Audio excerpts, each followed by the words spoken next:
and welcome to Meticulous Moments. Thank you so much for joining us for yet another enlivening session. Guys, we are in season 3. It has been an unbelievable journey. I've met so many amazing guests, so many people around the globe, and they have become a part of our mission, and that is community upliftment through leadership development.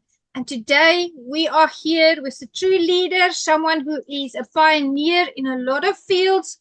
He's an award-winning filmmaker. I'm going to let him introduce himself to the audience. Welcome, JJ Stomp. Hello, guys. This is JJ Stomp. I'm actually from Laos, next to Thailand and Cambodia. And I'm very happy to be part of this show for the podcast and all these that will help us to know each other in many fields that we're in. So thank you for having me. Thank you so much, JJ. Guys, JJ is a fellow martial artist, a friend. He's also a Spartan or warrior with me as well. And he's busy with so many amazing things. He's a director, a producer, an actor, a writer. The list goes on. So I wanted to ask you, as we started into Jay, let's talk about your childhood. What was your life like when you were a youngster? Well, it is important to know about me. Actually, I haven't talked about much about my childhood, but yes, it is a lot of things different from all the country like Thailand and Cambodia. Especially Laos is a small country. When I was younger, I do not know anything about martial arts. We train just to fight, to survive, for food. I didn't know much. And then when the most important moment is that I helped my mom and my dad is police officers. I helped my mom at the farm to raise livestock and growing fields with corns and rice. So for most people in our country is if you're a man or woman, man, your choice number one either gonna have to be do something fighting, so that you can go to the village to fight for food. If you're a woman, number one choice would be become a singer. So I don't have none of those. I'm not have a good voice. Yeah. And I become training by the Grandmaster Van. And when I'm growing up, at age, there's no limit over our country to fight as long as you know how, basically. I believe my most moment that I ever keep it to myself until today talking to you is when I got lost, my first loss at the fight. And it was, I lost to a girl. So when I came home, I was disappointed. I never defeated. I never lost. I came home. I remember that because my mom sitting in the kitchen. When I walked into the house and she looked at me, "Oh, what happened to you?"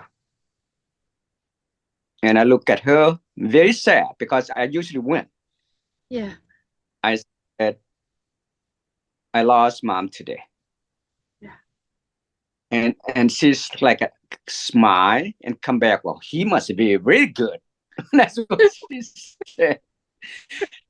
The boy is not really mom. It's a girl, and they just smile and laughing so hard. I still remember. But anyway, my mom passed away. I still remember today. She's laughing so hard because, son, why? Well, my mom keep telling me, a woman, a girl, is a flower. You don't have to, really wrestle with them or fight them. Yeah. So when the girl fought me, I grabbed her neck. I was gonna punch, and then she got a hoodie on, and her hoodies went out. Oh. And it's a girl, it's frozen. And she begged me because she needs food for her family. She had to Mm, win. yes. I said, well, you're good, right? I said, otherwise I would look bad. Yeah. She said, just eat me. So she pulled up her fist and right there in my face, Wow. hit my eye, and knocked out. And Wow. even my friends walk away from me. They said, I don't believe you lose to a girl. You never been beaten. So, like I said, I told my mom, said, well, you said never hit a girl. And Yeah. she's so proud of me. She gave Oh, me a wow. hug. I said, do not lose. You win. The girl knew that. Yes, she did. I didn't bring, yeah, I didn't bring any food, mom, but it's okay. You did good. You honor your mom. Until today, I telling the world about it. And this scene actually got filmed last year for Wow. Pooh. So I put that on film. Thank you. Wow. What That's an my honorable. most, yeah, moment. Yes. Proudest moment, I am sure. It's a beautiful story. It was an honorable moment because you decided to step back and let her win that day. She got to feed her family.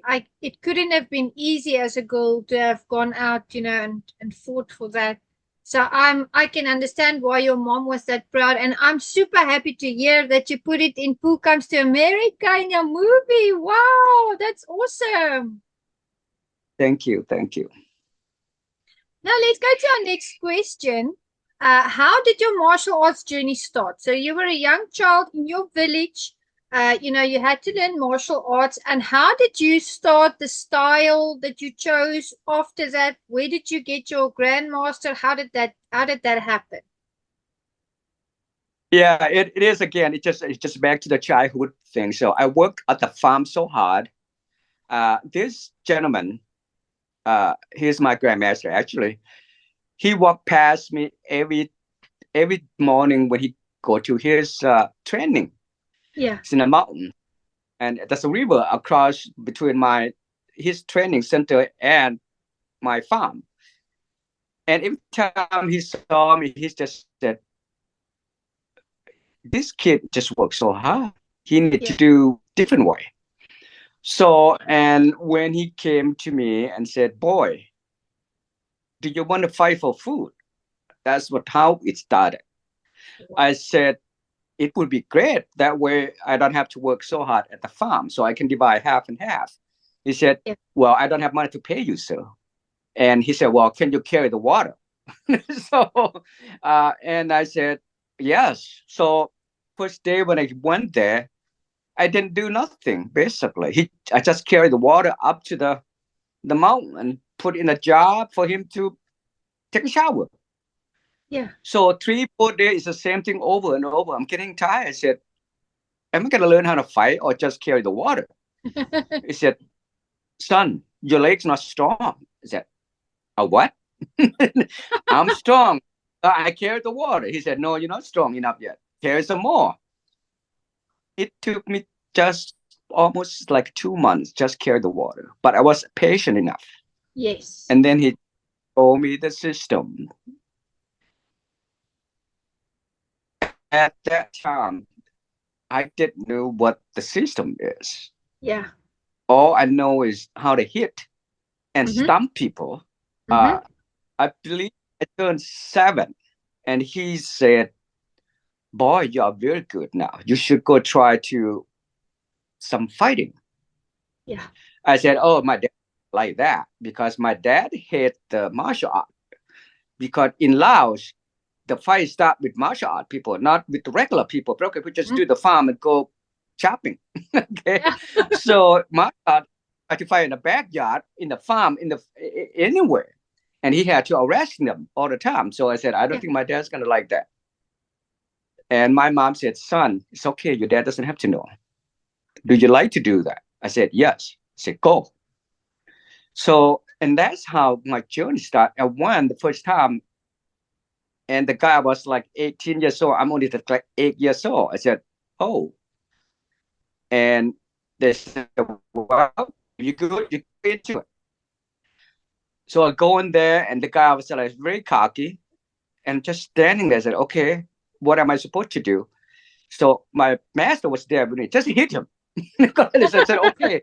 Just I hit just him. pull it out. Just yeah, because I was and I hit. We don't have a sandbag, until 2000. So we put the rock on the back on the buffalo skin and hit it. So when I punched him, I didn't feel anything, but he was like bounced out like 5, 6 feet away. Well, he go, what did you use? He go, I said, oh, I look at my hand. I said, well, it's my hand. He said, well, you're a kid. How can you hit me so hard like that? I said, oh, and then he just come at me. And then my master said, how long are you going to fight? I said, well, I don't know. How long should I fight? Yeah. Because I don't know much. I said, well, just beat him. Then we go home. I said, it's okay. Boom. And he knocked out. I said, is it good? Yeah. Okay, let's go get some rice. Let's go. I don't have time all day. He said, well, then I learned it because, I thought fight the 10 so I can watch and cheer. He said, no, I don't have time to watch all things. Just hurry up, get it done. So then I become well known in the village and getting bigger and to the city. And that's when the city girl came and then to fight me. That's when I got lost. That's my first loss. And that's my only loss at that age. Anyway, so and that's my journey. And I become more established the system. Yeah. Okay, I'm your number three questions. The system is called Sang Sig Mai in our language.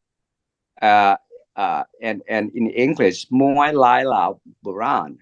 So it's like Muay Thai Buran traditionally. Oh, Muay Thai. So yeah, and so this is Muay Lao Buran. It's elephant stomp.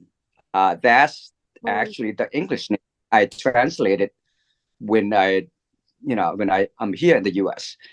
Yeah. And when we train these, I have to do a stumping, like 100 of stumping before we do anything else. So and my foot stronger, my legs get very strong. Yes. I remember, when I'm turned about 13, then I went to Mekong River across to Thailand to fight. And when I'm actually hurt somebody, and so they do not want me to fight anymore. And so that's when I said that stomp, it is actually forbidden thousands of years, not until I believe 2004. So it was forbidden for a long time because they used to protect, important people in the fight. No, the more you learn, it's so limited of grandmaster in that system. When I become more well known of it, all I know is about only 4 people left in the world. Only 4. So, and I try to connect all of them, and I only got one person from Austria, and then he passed away a year ago. Now I got only one person. I still try to find it today, and I haven't seen that person yet, but I know his name. And if he is a true elephant stomp, the Sangsi, my masters, and I would love to get more exchange the idea, because just remember, I'm only 15 when I study all these. Up to 15 years old, you cannot become the best of the best. There is can be more, but that's not a lot of a big information. Yes, it's just a blueprint on the leaves in different language, in Buddha language. So we have to translate those to what it is. So when I become growing up, then I came to America, and then I trained harder. I trained too many systems. I'm trying to connect my system to it. Most of my is the same way. So what the elephant does, And like I said, I met the person down in Australia. We exchanged idea, and he said the same thing. He's an older person, and he said we find all of us try to get. I mean, it's not like you train with Muay Thai. There is a big person up there that who actually can show you all of it. Yeah. But for us, it is. But we like the guy who I met is older than me, like my dad age. But Yes. so I learned it from him, and then I said, well, this is forbidden. It's really not even open. So Mm-hmm. we need to, so to digest to get better in our system. And I think I did for the last 30 years. Yeah. Got better, got very, everything is turned out beautifully. I believe that when I brought my friend, Duke Fabio, we show each other some systems, and he just blew it away. And I think that is something Yeah. that I got, that we train people. And now I see a lot of sports in Thailand, Cambodia, and Laos now in boxing and Muay Thai fight. I see a Yeah. lot of people using the stump on Wow. people. Yeah. Yes, and actually I saw one guy that actually used the stump to the other guy's head, which is forbidden as I know that train, because if you do not do it right, actually you're gonna break that guy's skull and dead. Yes. Basically, is it just kill him? So, and I actually call my people up and say, hey, why are we training this? Well, they said now it's open, so everyone's using it, and now they have the right to practice, and they can do whatever they want. And so it is important that we, Yeah. it has to be careful. So Definitely. Definitely. It's a very unique style. It's the first time I've heard about it. And it's clear that it's lethal and it's very dangerous. So I agree with yes, you. It's one of the things in the martial arts world is when you train these dangerous things, you have to make sure you know how to practice that move so you don't hurt your partner in the dojo. And I would love to see more about that style so that, we can learn more about it, because it has been so dormant and forbidden for such a long time. My next question is, how did martial arts influence you personally and professionally, JJ? uh, martial art for sure influenced my life, saved my life. That's for sure. And it gave me more, now since I'm in America, give me more opening to show the world. I put on films. I have so many friends that who like to learn and get involved with it. Uh, my gosh, without martial art, without the system, I don't think I would be here today. Basically, Mm. I think the martial art is everything to me, because I learned taekwondo, karate, jiu-jitsu. I mean, whatever. I mean, am I the best of those? No, I learned because I need to know the whole system. Mm-hmm. Uh, and plus, to develop my system better, Mm-hmm. And I don't know if you see one of the movie Into Dragon. So we call it the elephant trunk. So Yeah. it's the same thing. Basically, so what I do, I jump up to the hill and flip back and grab the guy on the neck, just like a snake, python, basically. Yeah. So it's the same system when it compared to other system, but it's just the way how we train it. Yes. And like I said, the life of myself and martial art is everything. It's in my blood, and it's not going to go anywhere, basically. That's the truth, JJ. I want to give a shout out to Duke Fabio Bevilaqua, our mutual friend, and then also our beautiful sister named Donna Kinsella Keating.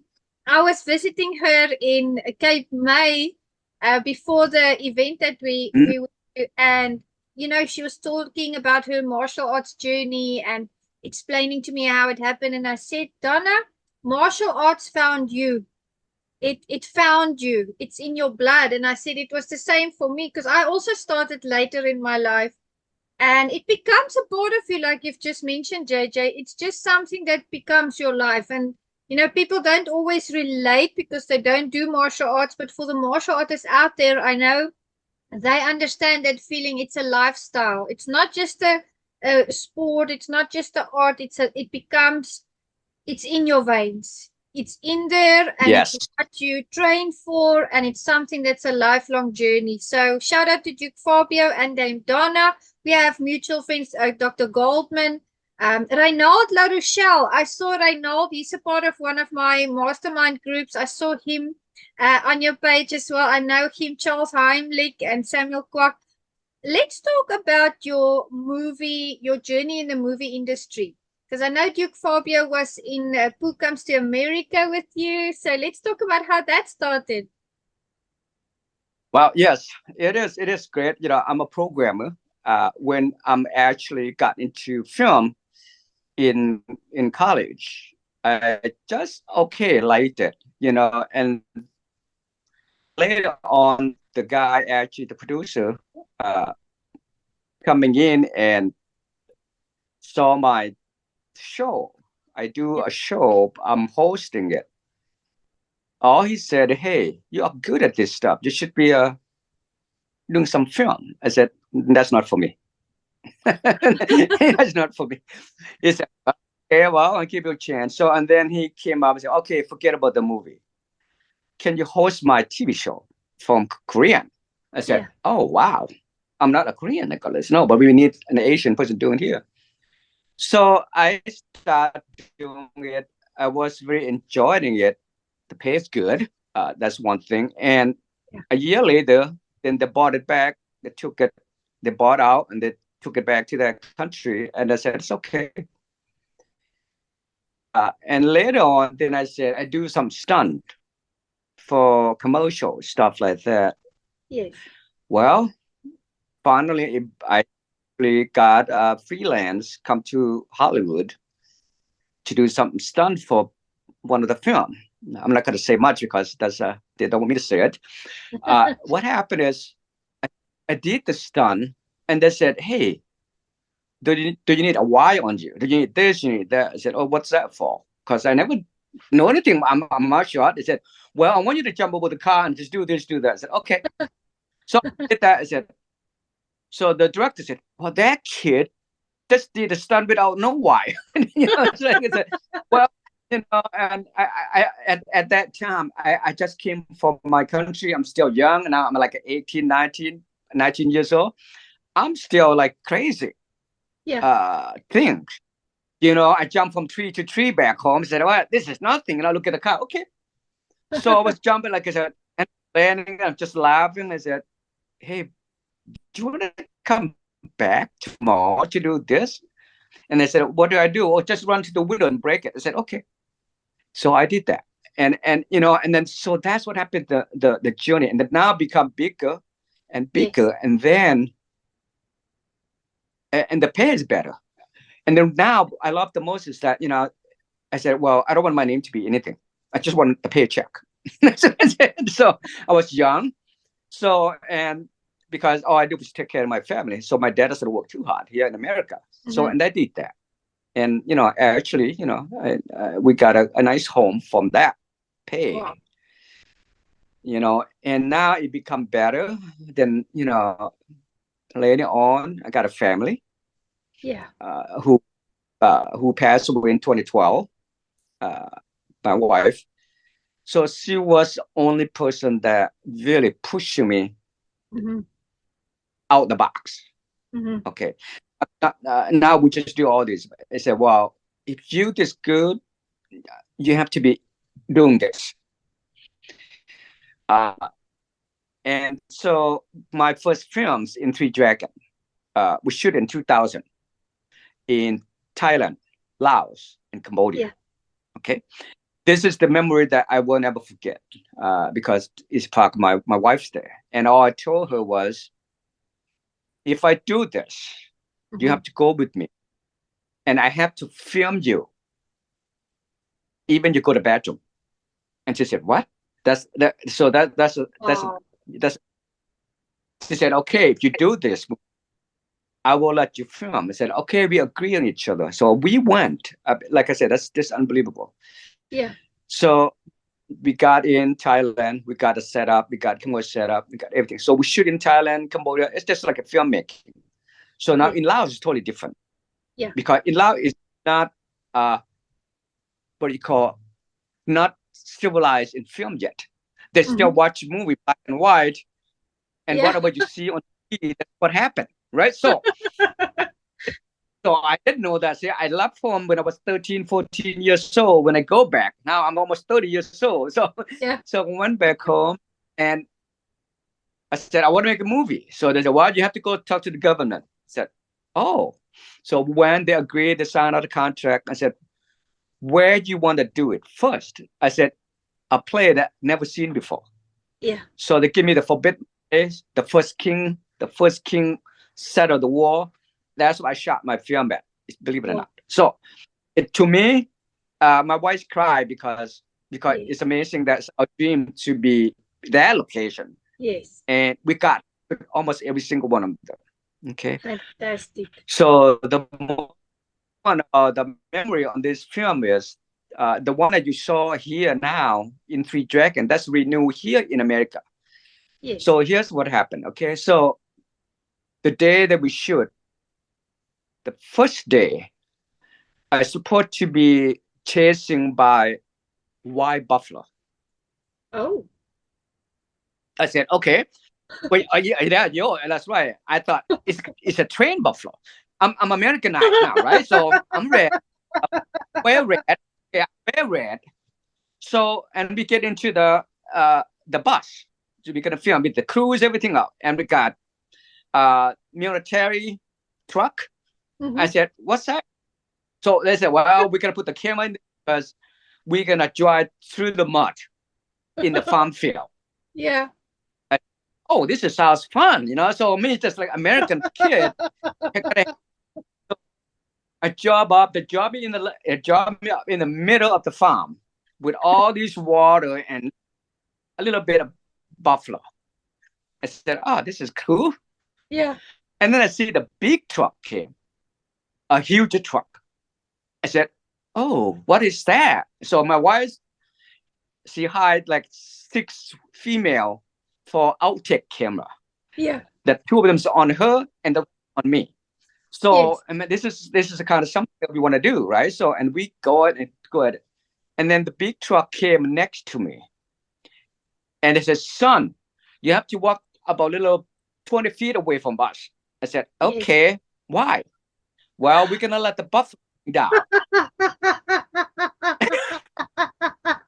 I said, oh, okay. Here's some Americanized. I said, oh, because we train buffalo, right? So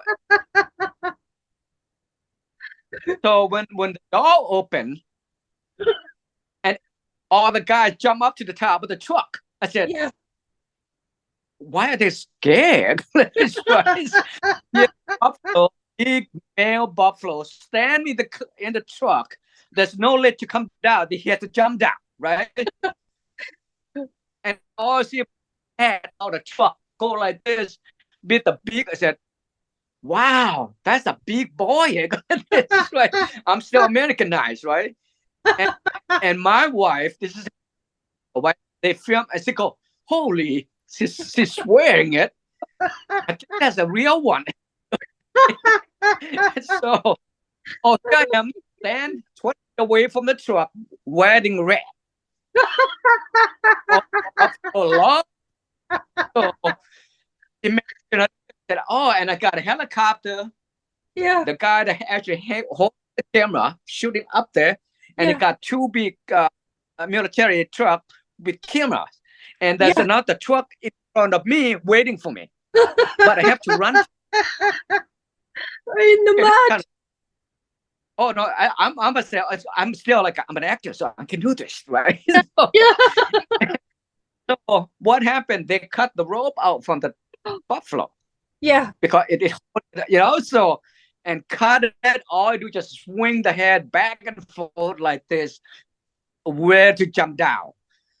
And the guy they did some hundred to scare him. He jumped off the truck. I can see the water splash everywhere, and it just chatting on me like no tomorrow.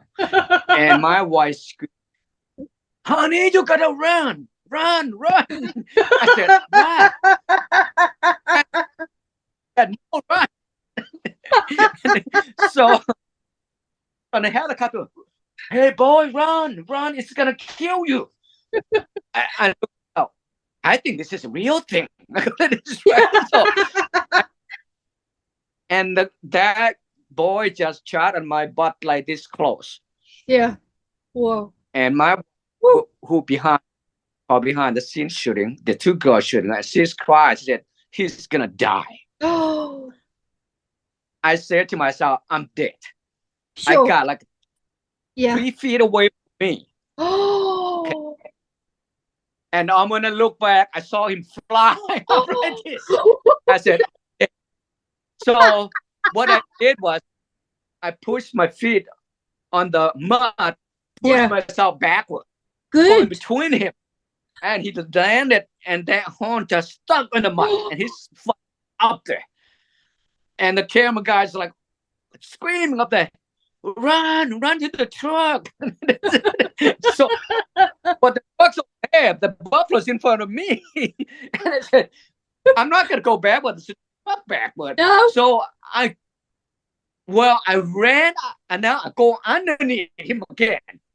Because it's just so big. I go underneath him, I go push, and he saw me passing his hand. He put the dirt up. Now it's more scary than ever. Now he's like not stopping no more. Very angry. He got boom. I mean, it's just crazy moment I ever did in my life, ever, and not even in America. I did a lot of crazy stuff, but that's ever. So the truck's like 2 feet away from me, and the buffalo like hit from my ass. Okay, so that's my butt. Oh, I jump to the truck and do what I can, right? Yeah. So whatever is like in that second, we both jump. The buffalo jump and I jump. Same time. So we were like this close to each other, right? I grabbed the truck, my legs up on the fender. Yeah. And his horn stuck in the fender. And flipped the truck up and flying, and I'm flying up on the air. The truck splitting to him, landing it all in the outtakes. So the camera guy too close. Oh well, what happened? He pulled the truck like this and hit. He lost the whole camera, dropping the water. Oh no! The one on because remember how he got that in the horn? Yes. Yep, and he just flipped it, and he's flying up and hit the guys. He's so scared that the car can hit. He dropped the camera, and the guy falling down. He's coming down with the camera. They were so scared. So now and look at the buffalo. Imagine. Now they were like looking at two of them. Oh yeah. Now I go. Him and said, "Oh, we did. Yeah. That's right." And he said, "What we're gonna run?" I go like this. Where? I don't know. Run. So what happened is now all of a sudden they got people come and help. The other helicopter come and the truck come pick us up. Thank God for that. And thank God. That's a memory. That's scary and dangerous at the same time. I hope they got all of that on film so that you didn't have to do that again. Yeah. But the outtake we didn't get it because he dropped the whole camera in it. Yeah. Yeah. Well, I don't blame him. It was a scary moment. Yes. Scary memory that I can never forget that one. Yes. Yeah. God is good. He protected you, JJ. Definitely. A lot of things could have gone wrong. But God kept you, and your wife was safe, and the other cameramen, that's the best thing about all of it. You experienced it, but God carried you through, and it's a great memory. It's a great memory. And I want to ask you, what are your plans for 2024? What's coming up for you? Oh, well, yeah, I know everybody asking me that. Well, JJ has changed a little something to spice it up in my life. I've actually been training for vocal training for music. for Oh, 2024. Yes, yes, yes. And also releasing 4 of my feature films in 2024. Yes, and very exciting. We'll let people know when the album's coming out. So that's very exciting. very exciting stuff. That's wonderful. You've been busy. And and plus, we are going to Spain for the Spartan called Warriors with Duke Fabio, and and I'm also the president of Spartan called Warriors here in the U.S. You are. We are on the same team. Duke Fabio Bevilaqua, JJ Stomp. Yeah, JJ, guys, he's the US president for the Spartans. I'm the South African president for Spartans. And we are going to have an amazing event in Spain, May yes, 5th. So make sure you look at that, guys. Get involved where you can. That's going to be it's going to be an event where history is made, because Duke Fabio works so hard behind the scenes, and he did this amazing event in Rome. This year it's in Spain, and the Spartan Hall of Warriors are just going global, guys. So make sure you follow the journey and then yes, yeah, yep, show yep. your I support. think, Always show your support. That's yep, something about so I noticed about you, JJ. You are very family orientated. Your family was a close-knit family when you were growing up. Your family, as you have gone through the years, your wife, very special to you. And the martial arts, brothers and sisters, and Donna and I had a talk about this as well. Dame Donna and I, it's a very close-knit community. We're brothers and sisters, we're family. And that's why we take those journeys together. We walk the path of the martial artist, and we become like family. We see eye to eye, we think the same way, we train, we teach each other things, we keep on learning. I keep on learning new things every day in the martial arts. So I just want to say thank you for being here, making yourself available to the audience. It's such an honor to interview you. And I want to ask you, do you have any final words of wisdom for the audience? oh yes, I mean, it doesn't matter what you do, be true to yourself. Yes. That's the most important. Doesn't matter what job, what you're doing, martial art, movie star, whatever. Be true to yourself. If there is a negative that come on your ways, uh, I used to give a speech for this. What you do, you convert it to a positive. Doesn't matter how Yes. bad it is. Yeah. It becomes your energy. Success people and important people that I talk to, that's what they do. Yeah. If there is something about you, bad thing or negative thing, Yeah. you convert to I call almost like energizer. For me, it works so well for the last 20 years. I don't say I convert to be energy. I do it more. Yes. I improve myself better. And I think to all you out there, just develop yourself and be true to yourself and be humble as much you can, to stay calm and work what you work on. Always repeat, repeat, repeat, just like our martial arts family. Yeah. Repeat. You don't train, then you don't have that ability again. It doesn't matter how good you are. You have to do almost daily. For me, I have to do it, get more and do it. So that's what I mean. Repeat is very important. Don't give up on yourself. Just be yourself, be truthful, and do the best you can for yourself. That's what I would say to everybody.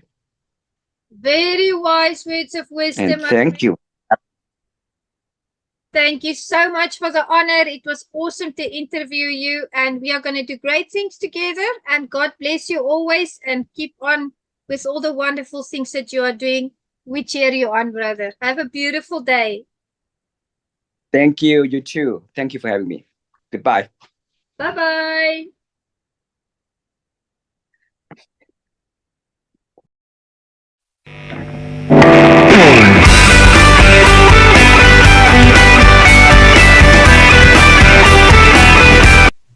Hey, what is going on, everybody? Super excited to be here with you today. The name is David Bevilaqua, and I am the founder and president of New Beginnings Motivation, and we are super excited to announce that we are teaming up and coming alongside to be a sponsor for Meticulous Moments with Juanita Kapp.